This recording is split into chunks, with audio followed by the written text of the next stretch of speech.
अवतारम महाविष्णु कल्के परमम अद्भुतम कलिकुलवन हंता सत्य धर्म प्रणेता नमो नमः। प्रभु भक्तों, जय श्री कल्की। श्री कल्की साहित्य संस्थान आपके लिए YouTube के माध्यम से कलयुग में होने वाले परम अद्भुत अवतार भगवान श्री कल्की नारायण जी की कथा निरंतर आपके पास प्रेषित कर रहा है। इसे हम प्रत्येक वीरवार और रविवार को आपके पास भेज रहे हैं। हमारे बहुत से श्रोताओं ने इस कथा में बड़ी रुचि दिखाई है और बहुत ही आनंद लेकर के वो ये कथा सुन रहे हैं।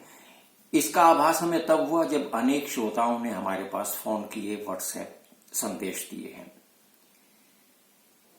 अपने संदेश में, अपने फोन में अनेक श्रोता, अनेक भक्तजन कई प्रकार की शंकाएं, कई प्रकार की जिज्ञासाएं लेकर के हमसे बात करते हैं। तो हमने आज विचार किया कि क्यों ना उन जैसे और भी श्रोता होंगे जिनके मन में इस प्रकार की जिज्ञासा उत्पन्न होती होगी और वो बात नहीं कर पाते होंगे, तो एक वीडियो के माध्यम से हम उन सभी प्रश्नों के उत्तर आज आपके सामने प्रस्तुत कर रहे हैं।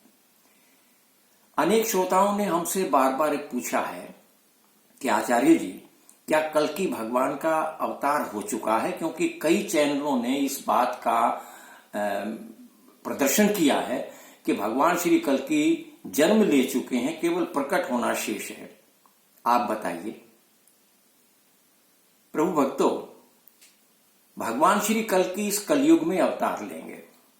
वेद व्यास जी महाराज ने श्री कल्की पुराण में जो बातें बताई हैं, जो स्थिति बताई है, उसके अनुसार हम आपके सामने आपके प्रश्नों का उत्तर दे रहे हैं। कलयुग के अंतिम चरण में यानी चौथे चरण में भगवान का अवतार होगा, जब कलयुग में 1000 वर्ष शेष रह जाएंगे। यानी कलयुग 4,32,000 वर्ष का है और इसमें से 5,120 वर्ष बीत चुके हैं। तो शेष कितने रह गए आप देख लीजिए।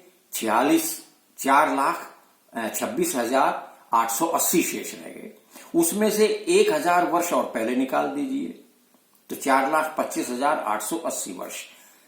तो अभी इतनी आयु शेष है कलयुग की और उसके बाद ही प्रभु अवतार लेंगे, आप ये निश्चित रहिए। लेकिन श्रद्धा और विश्वास से आप उनका नाम जप करते रहिए।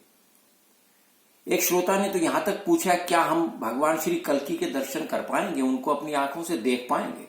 अवश्य देख पाएंगे, लेकिन उसके लिए हमें प्रयत्न करना होगा। निरंतर प्रभु भक्ति में लीन रहना होगा, श्री कल्की जी का नाम जप करना होगा, उनका कीर्तन, भजन, उनकी कथाएं श्रवण करनी होंगी, जो आप कर रहे हैं।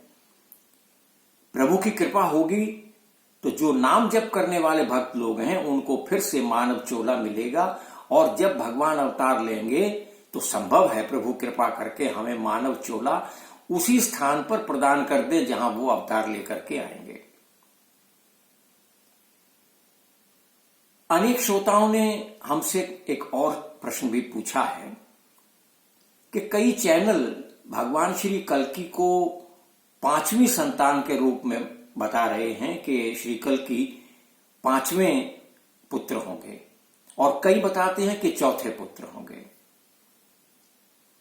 तो प्रभु भक्तों, भगवान श्री वेदव्यास जी महाराज ने जो कल्की पुराण लिखा है वो हमारा सनातन धर्म का सबसे प्रमाणित ग्रंथ है और उसी के माध्यम से हम आपको ये कथा श्रवण करा रहे हैं। कल्की पुराण के आधार पर ही जो वेद व्यास जी ने लिखा है, इसके अतिरिक्त हम दूसरा और कोई आपको कल्पना मात्र भी छोटा सा नहीं पेश कर रहे हैं। बिल्कुल वही कि जो कल्की पुराण में लिखा है वही कथा हम आपके सामने पेश कर रहे हैं।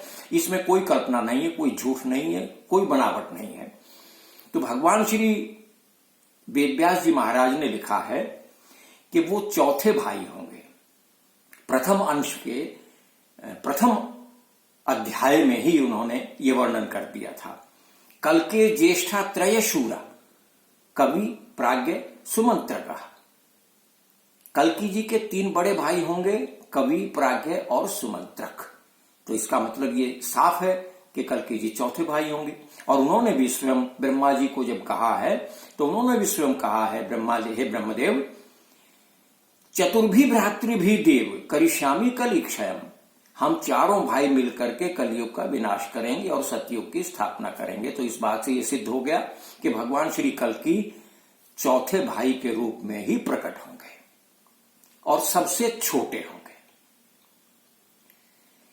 एक भक्त का प्रश्न व्हाट्सएप के माध्यम से आया है, उनकी शंका है और जिज्ञासा भी है, शंका भी है कि भगवान श्री कल्कि अगर अभी अवतार नहीं लिया है तो कब लेंगे और कहां लेंगे? यह बहुत अच्छा प्रश्न है। भागवत पुराण में 12वें स्कंद में यह बहुत साफ वेद व्यास जी ने कर दिया था कि संभल ग्राम मुख्यस्य ब्राह्मणस्य महात्मना भवने विष्णु यशस कल्कि प्रादुर्भविष्यति। संभल गांव में विष्णु यश ब्राह्मण के यहां माता सुमति के गर्भ से भगवान कल्कि प्रकट होंगे। और कब प्रकट होंगे यह भी बिल्कुल साफ लिख दिया है कल्कि पुराण में।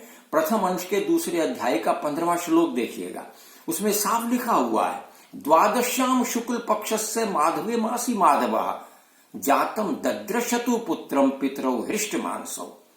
वैशाख मास के शुक्ल पक्ष की द्वादशी को भगवान श्री कल्कि नारायण प्रकट होंगे संभल ग्राम में विष्णु यश ब्राह्मण के यहां माता सुमति के गर्भ से। इन श्रोताओं ने जो हमसे शंकाएं प्रकट की कथा के माध्यम से सुनकर के, हमें इस बात की बड़ी खुशी है कि वो इतना आनंद लेकर और इतनी रुचि लेकर के भक्त लोग कथा का श्रवण कर रहे हैं।